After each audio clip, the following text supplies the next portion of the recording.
In this episode of Harbor Freight Review, we're going to be looking at the Pacific Hydrostar All-Purpose Drill-Powered Pump, item number 62793. This pump features a lightweight portable design, it fits a standard garden hose, it claims it can do 390 gallons per hour, but more realistically it's 100, and it's super cheap.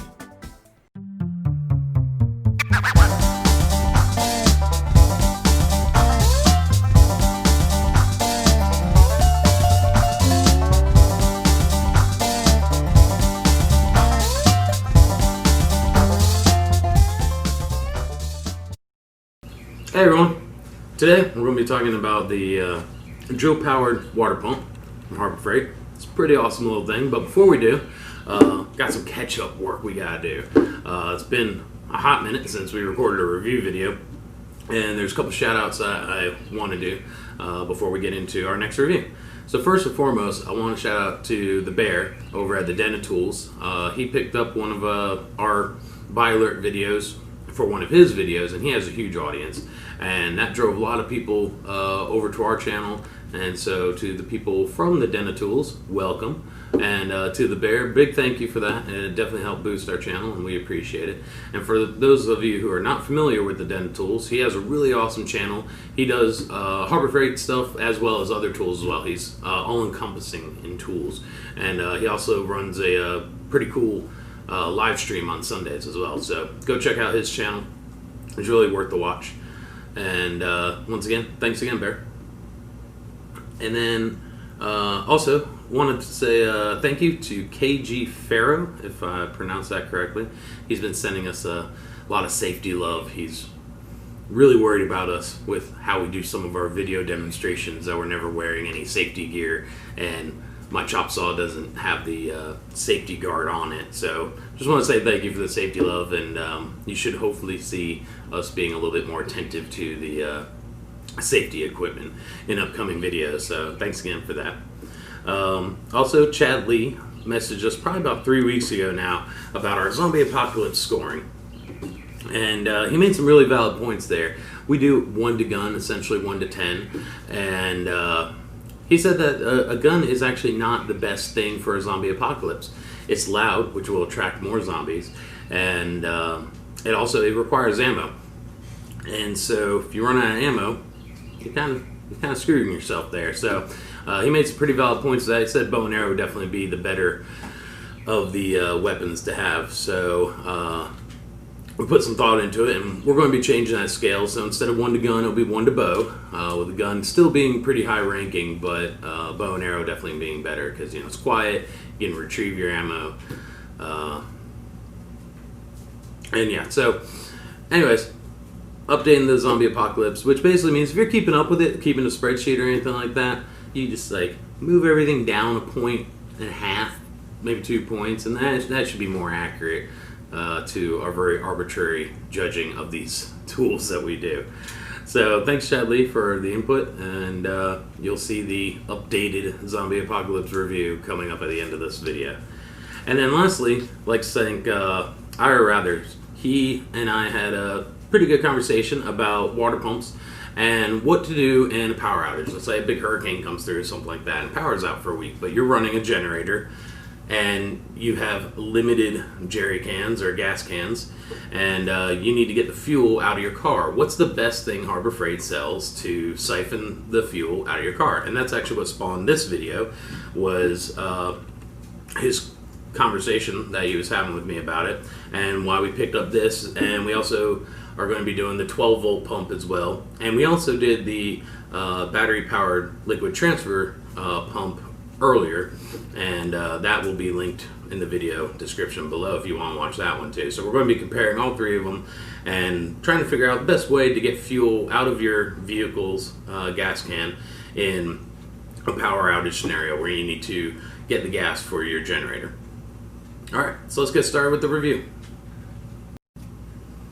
Alright, so let's talk about this little guy. So this is the Pacific Hydrostar drill-powered water pump. And so it's pretty straightforward. Hook a hose on this side, hose on that side, and just hook it up to your drill. Now, it does say that it's maximum RPMs is 900. in my limited experience with this device, my drill does 1500 RPMs and nothing bad happened.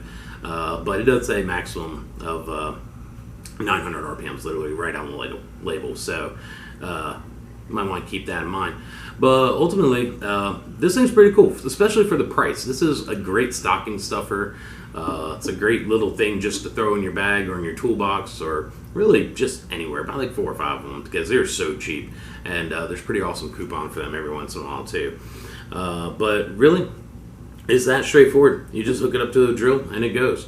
One of the nice things about this, I will say, is that it's threaded for a standard hose pipe, so standard garden hose. You don't have to buy anything special to hook it up. And then the other real big pro is really just the price and portability and ease of use, really. So the big con to this thing is it does not pump very fast, even with the drill going at full speed. It doesn't have the gallons per hour on here, and I would say probably it would do maybe 100 gallons an hour. This thing is not meant to move a lot of water.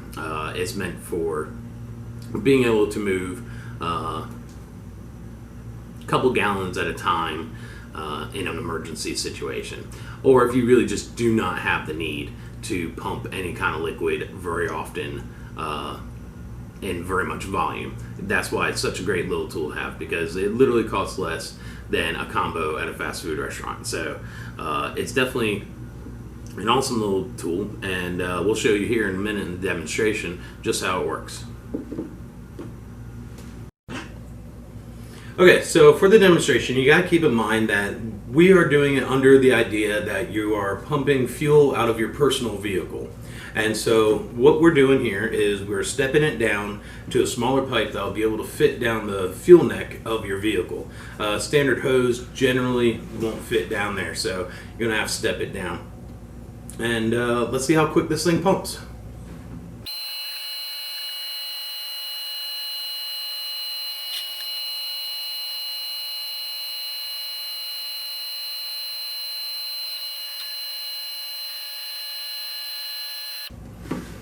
Okay, so not very quickly.